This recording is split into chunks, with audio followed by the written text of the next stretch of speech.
Upper Room presents So You Want to Stay Married. Today's episode in this study of family life in the modern home is Those Whom God Has Joined Together, especially written and produced for the Upper Room by Carlton E. Morse, and features John McIntyre as the father, Peggy Weber as Barbara, and Sam Edwards as Tom.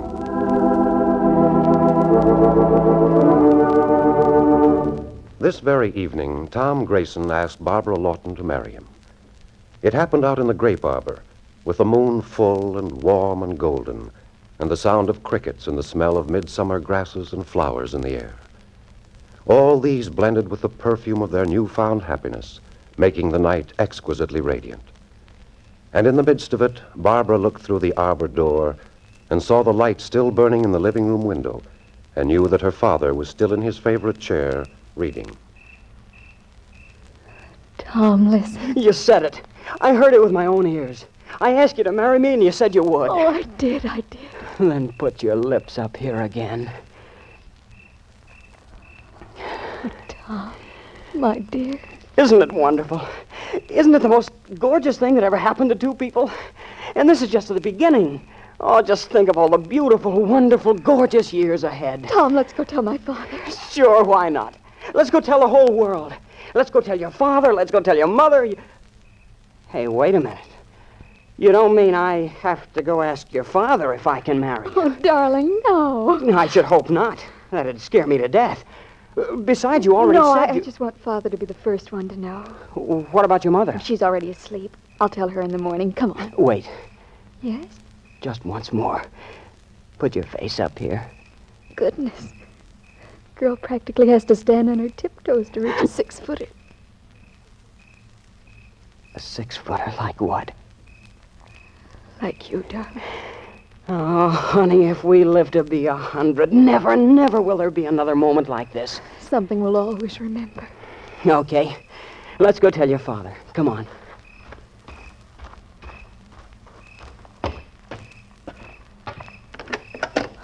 Don't let the door bang shut. It'll wake Mother. Come on in. That you, Barbara? And Tom. Well, Tom, aren't you keeping my daughter out pretty late? Mr. Lawton, What's the matter, Tom? Did you swallow something? No, sir. Father, what Tom's trying to say, if you'd let him, is that he's asked me to marry him, and I'm going to. Is that so now? With yours and Mrs. Lawson's approval. That is, I mean... Well, I think that's very handsome of you, Tom. There aren't many fathers who have the distinction of having been asked for their daughter's hand these days. What I mean is that... Yes, I think I know what you mean.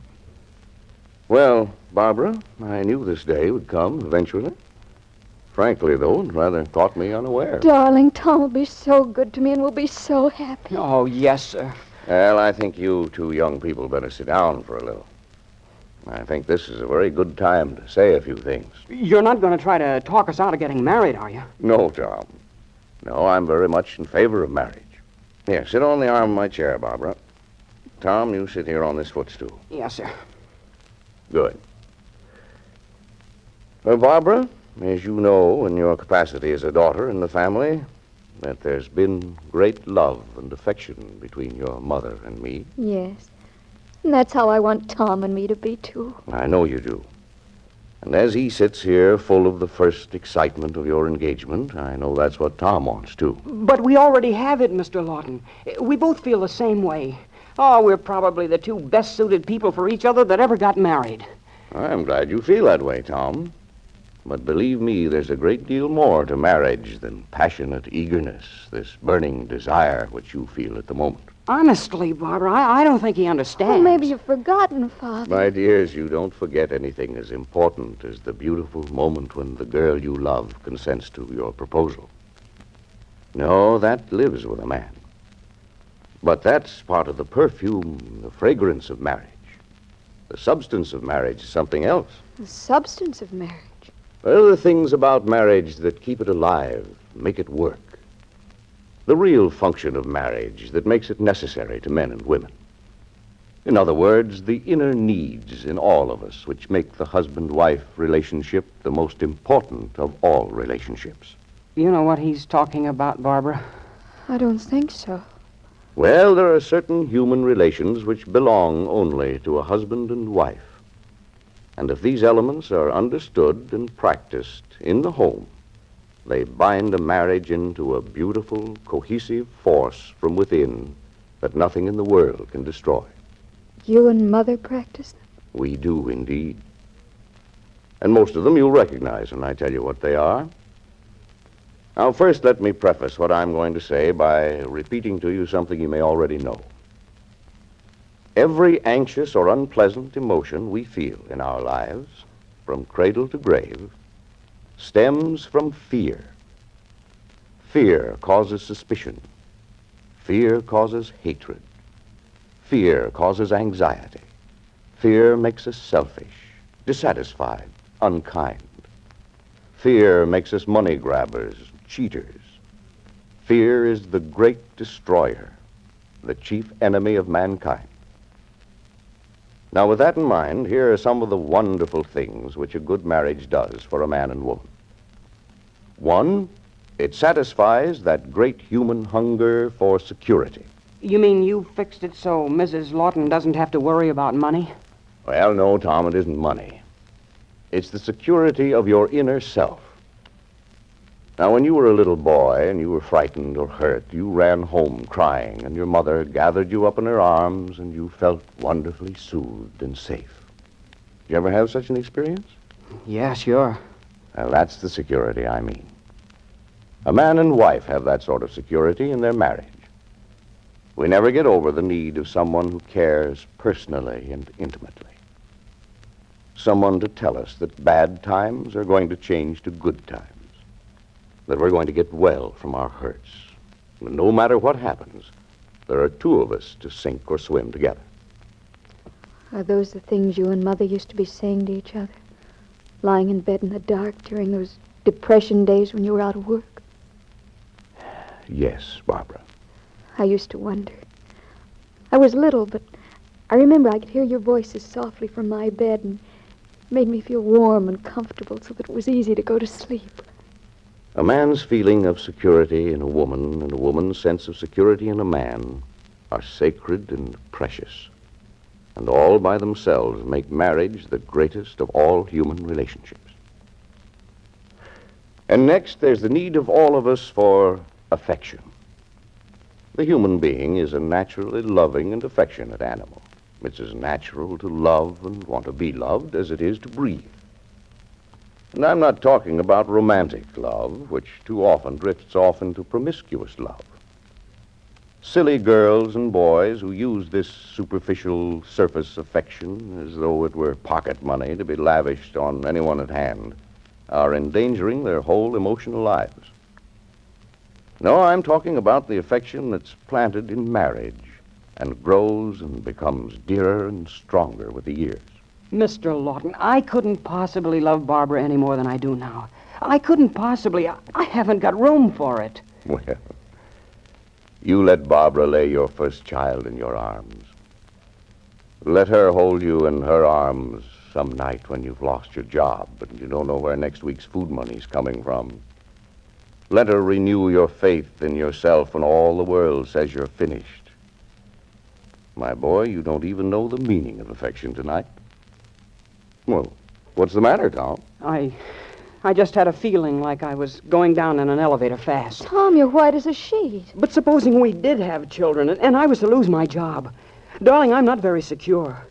Maybe you'd better not take a chance on me. Well, there are fellows around town whose fathers have money. Fellows you know. Here, move over. But, Barbara, you don't... You're the man I love, Tom. But I never thought of what I might be getting you into until Mr. Lawton... You think we can get ourselves into anything we can't somehow get ourselves out of? You still want to take a chance on me? You or no one. Hey, I can do all right.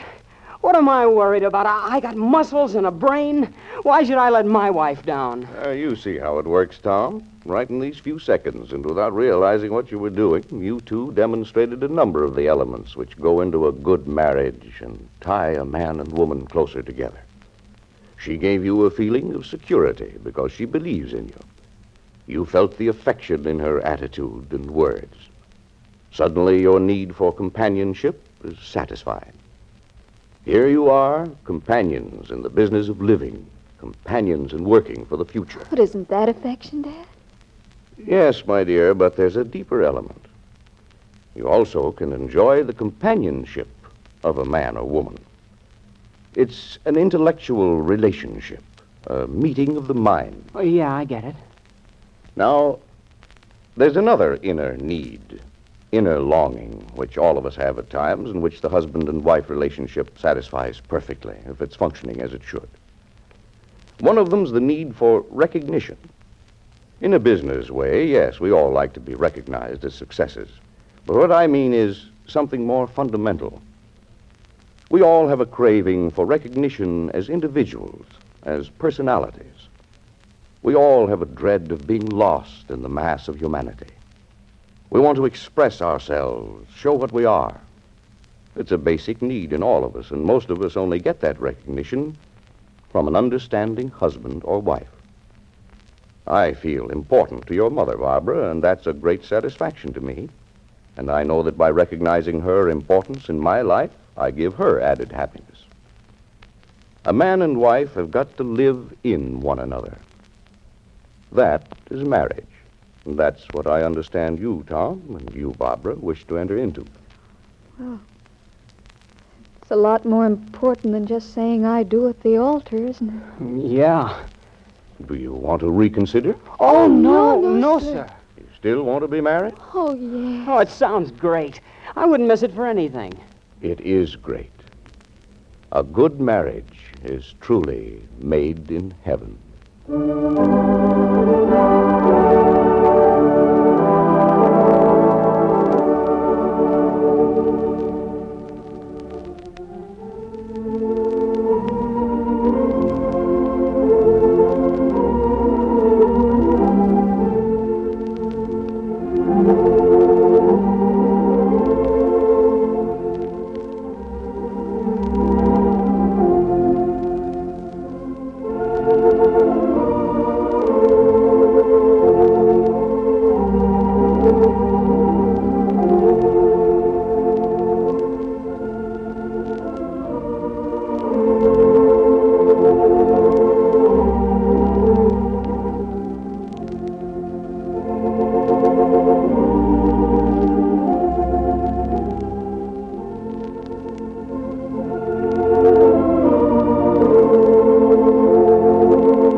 If the family ties are uncertain and giving way, family worship will help to strengthen them. Worship in the church of your choice and have daily devotions in your home. The church and the home are the basic rocks upon which the moral structure of this nation is built. They should be and must be one united foundation. Ask your pastor for devotional helps or send a postcard to The Upper Room, Nashville, Tennessee. Your announcer, Russell Thorson.